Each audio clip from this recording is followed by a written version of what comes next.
Grief is one of those profound human experiences, something we all face. It shapes our emotional and psychological landscapes in ways that are often just so difficult, sometimes almost impossible to put into words.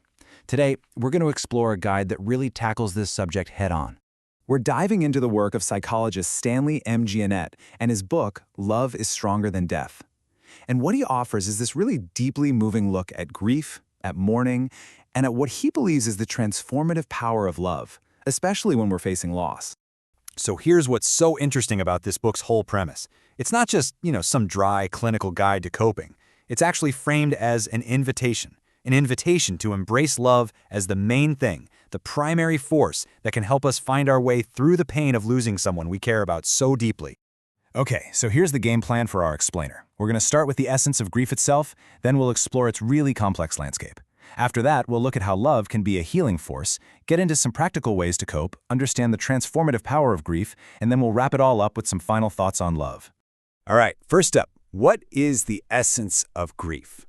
Well, Giannet presents it as something that's truly universal, that goes beyond any cultural or personal boundaries. And yeah, it's incredibly painful, but he frames it as something more than just pain. He sees it as a testament to the powerful love we shared with the people we've lost. Okay, and this right here, this is absolutely crucial to his whole argument. He says, look, grief isn't some enemy you have to overcome or defeat. Instead, it's something to be integrated into our lives. He actually encourages us to embrace our sorrow, because mourning is this necessary process that lets us honor the relationships that made us who we are. All right, next up, let's explore what Giannet calls the landscape of grief. And it's a great metaphor, right? Because it's not just one thing. It shows up in all these different ways, emotionally, physically, and even socially.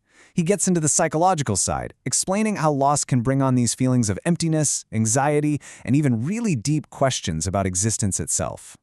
And here's the thing he really drives home. The journey through grief. It's not a straight line. Not at all. It's much more like a cycle, where all these emotions can just ebb and flow, a lot of the time completely unpredictably. You might have a day where you feel okay, and then the next day, bam, it feels like you're right back at the start. He says that's a totally normal part of it. Okay, so you've probably heard about the 5 stages of grief, right? Well, Giannet definitely talks about them. You've got denial, anger, bargaining, depression, and acceptance. But, and this is a big but, and this is so important, he's super clear about this. He warns us not to look at these stages like some rigid checklist you have to tick off. The truth is, everyone's experience is completely unique. Some people might find comfort in rituals, others might grapple with sorrow for a long time before they find any kind of peace. There's just no single right way to do it. And it's not just all in your head either. Grief has a very real, very physical impact on our bodies.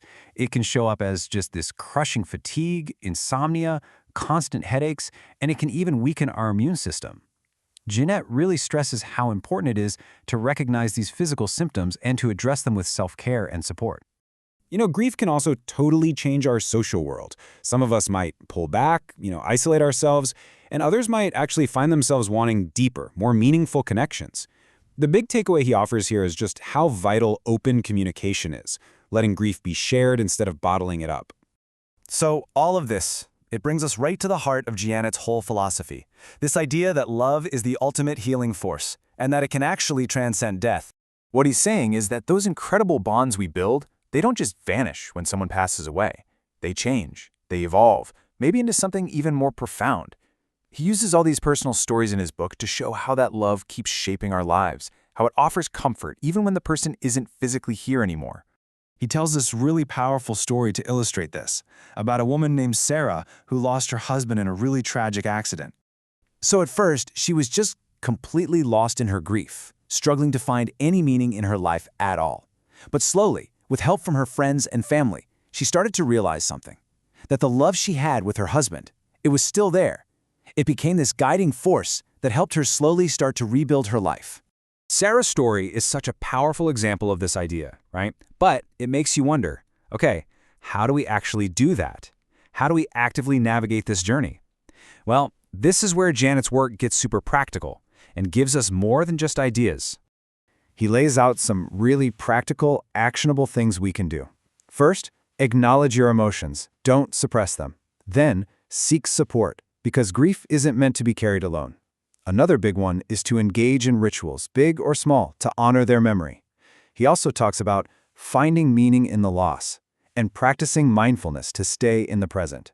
And two more that are really powerful: writing or journaling to get those feelings out, and finally, creating a legacy by carrying forward the values of the person you lost. And all of this leads to another huge idea in the book, the idea that grief can actually be transformative, that it can fundamentally reshape how we understand love, life, and even death itself. I mean, think about that for a second. He's arguing that while this experience is undeniably painful, it also has the potential to deepen our capacity for empathy, for our connection with other people, and for just appreciating how fleeting and beautiful life's moments really are. And that's the big shift in perspective he's pushing for.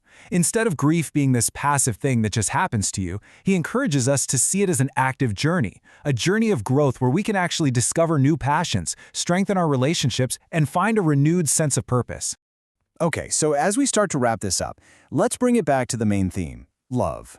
Because when you boil it all down, his book is this powerful reminder that grief, well, in its purest form, it's really just love in another form. It's love with nowhere to go.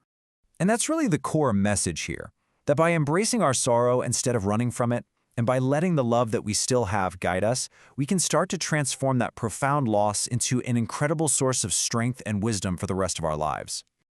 So, for anyone out there who's walking through that difficult landscape of grief, this work offers more than just comfort. It offers a truly profound perspective on just how enduring love is. And it leaves us with a question to think about.